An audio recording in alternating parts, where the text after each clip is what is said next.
드디어 예루살렘에 최후의 순간이 임박했습니다.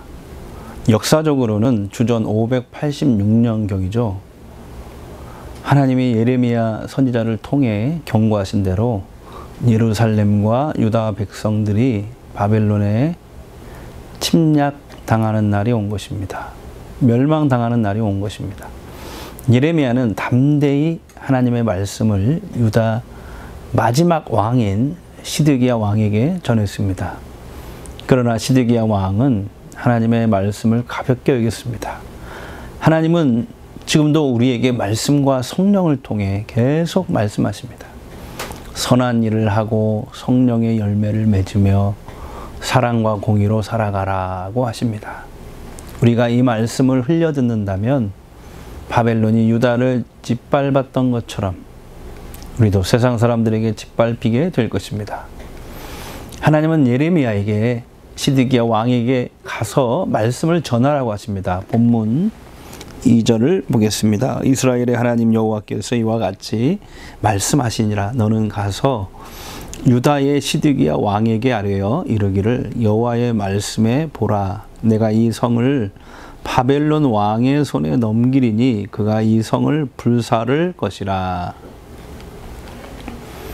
예레미야를 감금했고 경고를 무시했으며 결국 자기 뜻대로 행했던 왕에게, 이 시드기야 왕에게 예레미야 선지자는 다시 나아갑니다. 왕은 망할 것이고 당신의 왕국은 파괴될 것이라고 예언한 것입니다. 담대한 선포지요. 세상은 하나님의 말씀을 싫어합니다. 그러나 우리는 담대히 전하고 선포해야 합니다. 시드기야 왕 개인에 대한 예언이 있습니다. 3절 보겠습니다. 내가 그의 손에서 벗어나지 못하고 반드시 사로잡혀 그의 손에 넘겨져서 내 눈은 바벨론 왕의 눈을 볼 것이며 그의 입은 내 입을 마주 대하여 말할 것이요 너는 바벨론으로 가리라. 시드기야 왕이 반드시 포로가 되어 바벨론에 끌려가 바벨론의 왕을 볼 것이라는 예언입니다. 실제로 그는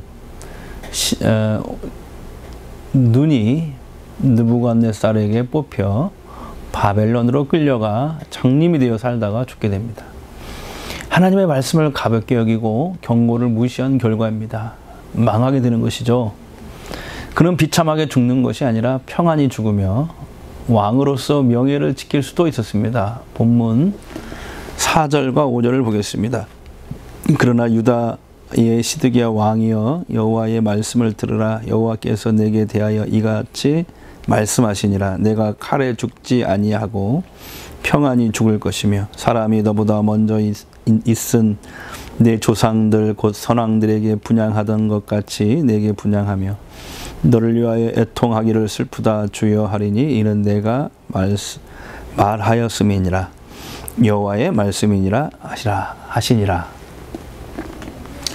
하나님의 말씀대로 선택하면 평안이 임하리라는 약속입니다. 하나님은 이렇게 마지막 순간까지 시드기야를 살리시려고 하셨던 것이죠. 하나님의 말씀은 모두 시드기야 왕에게 전해졌습니다. 그리고 6절과 7절을 보시면 바벨론의 침공이 시작됩니다. 예루살렘과 모든 도시가 불타고 성전이 무너집니다. 우리도 계속된 불순종으로 살아간다면 반드시 이렇게 망하게 될 것입니다. 심판받게 될 것입니다. 현재 삶의 모습은 영원하지 않습니다. 모든 것에는 끝이 있습니다. 이후에는 하나님의 심판이 있음을 우리는 기억해야 합니다. 시드기야는 다른 길, 평안을 선택할 수 있었습니다. 그러나 하나님께서 가르쳐 주셨는데도 말씀을 가볍게 여기고 불순종하여 정반대의 선택을 해버렸던 것입니다. 자신이 평소에 살아온 대로 불순종의 길을 선택한 거죠. 그렇습니다, 여러분. 평소에 기도하는 사람이 위기를 만나도 기도하게 되어 있습니다. 또 평소에 말씀에 순종하는 사람이, 말씀에 순종하려고 몸부림치는 사람이 위기의 순간에도 하나님의 말씀을 선택하게 되고 따르게 되는 것입니다. 오늘도 하나님의 평강이 넘치는 하루가 되시기를 축복합니다. 감사합니다.